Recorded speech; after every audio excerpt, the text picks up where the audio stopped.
So I wanted to make a quick video um, about creating a clipping mask in literally 2 or 3 clicks.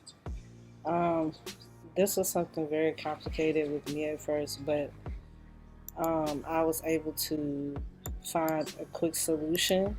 I figured I'd just take my time and do it with you all, so maybe you can understand it the way that I show it.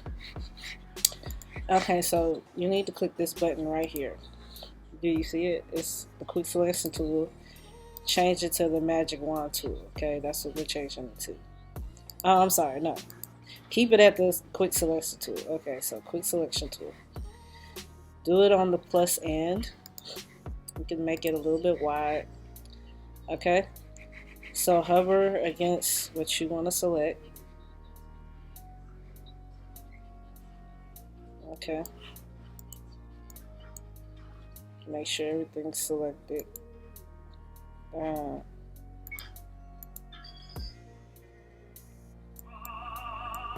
No, it's just meant for you to cut this out easily. If you want to learn how to cut out stuff without having to use a website or without having to pay somebody to do it. And then you go to the hand. You see this? Let's see if I hover.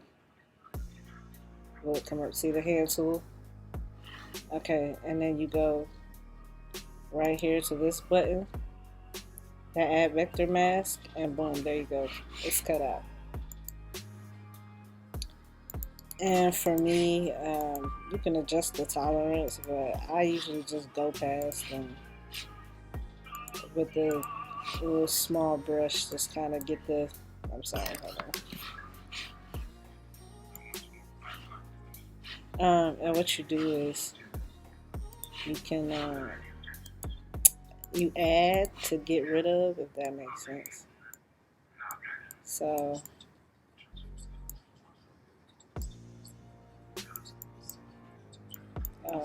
there you go. I don't think it needs much work, but boom, there you go. Quick method, save. You can save as a PNG file and do it large and interlace it. Click OK. Boom, it's done. Quick tutorial. Let me know what you guys think. This is something I want to start doing for you guys.